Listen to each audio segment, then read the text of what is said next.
নমস্কার বন্ধুরা, রাই কিচেন রুমে আপনাদের জানাই অনেক অনেক স্বাগত। আপনাদের সবাইকে স্বাগত জানিয়ে শুরু করছি আজকের রেসিপি সর্ষে পাবদা। তো সর্ষে পাবদা রেসিপিটা আমি অন্যরকমভাবে করেছি, কোনো রকম পেঁয়াজ রসুন ইউজ করিনি। চলুন পুরো রেসিপিটা দেখতে থাকুন। সর্ষে পাবদা রেসিপির জন্যে লাগছে এখানে পাবদা মাছ। পাবদা মাছগুলোকে আমি ভালো করে কেটে ধুয়ে ফ্রেশ করে নিয়ে এসেছি। এবার আমি মাছগুলোকে ভেজে নেব। তার আগে কিছু মশলা নিয়েছি সাদা সর্ষে, পোস্ত, কাঁচা লঙ্কা। আপনারা নিজেদের পরিমাণ মতো নিতে পারেন। নিয়ে এবার বেটে নেব।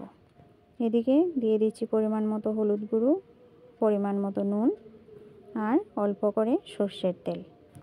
সর্ষের তেলটা অবশ্যই দেবেন, পাবদা মাছগুলো খুব ফাটে। তেলটা দিয়ে মাখার ফলে মাছগুলো এতটা ফাটবে না। দিয়ে এবার কড়াতে সর্ষের তেল গরম করে মাছগুলোকে দিয়ে দেব। একে একে সবকটা মাছকে কড়াতে দিয়ে আমি ভেজে নেব লাল করে। পাবদা মাছ যেহেতু নরম হয়, আমি অনেকটা করে একসাথে দেব না, দুটো তিনটে করে দিয়ে দিয়ে মাছগুলোকে বারবার করে ভেজে নেব। এই মাছগুলো আমার প্রায় ভাজা হয়ে গেছে। এবার একে একে নামিয়ে নিচ্ছি। মাছগুলো নামিয়ে নিচ্ছি। নামিয়ে নেওয়া হয়ে গেলে আমি পরের রাউন্ডে আবার একই রকমভাবে মাছগুলোকে ভেজে নিলাম। এবার মাছ ভেজে কড়াতে যে তেলটা রয়ে গেছে সেই তেলে দিয়ে দেব ফোড়নটা। ফোড়নের জন্যে এখানে আমি নিয়েছি কালো জিরে। কালো জিরেগুলো দিয়ে 2-1 সেকেন্ড নেড়ে চেড়ে দিয়ে দিচ্ছি হলুদ গুঁড়ো অল্প পরিমাণে, দিয়ে আদা বাটাটা দিয়ে দিলাম যাতে না ছিটকয় আদাটা, সেই পরিমাণে হলুদ গুঁড়োটা অল্প করে দিয়েছি।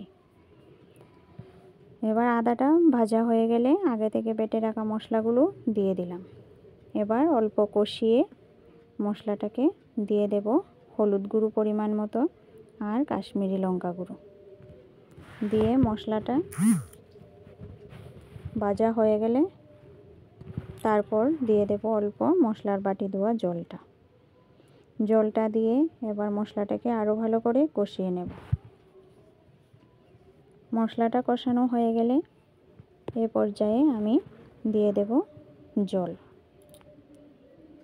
এদিকে মশলাটা আমার ভালো করে কষানো হয়ে গেছে, প্রায় কষানো।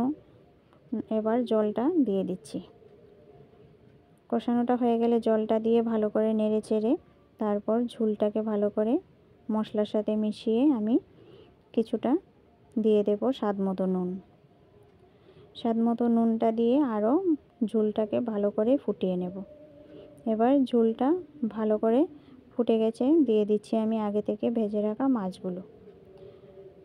মাছগুলো দিয়ে আরও কিছুক্ষণ আমি ঝোলটা ফুটিয়ে নেব, 2 থেকে 3 মিনিট। ঝোলটা ফুটে গেলে এবার এই পর্যায়ে আমি দিয়ে দেব চেরা কাঁচা লঙ্কা আর ধনেপাতা কুচি।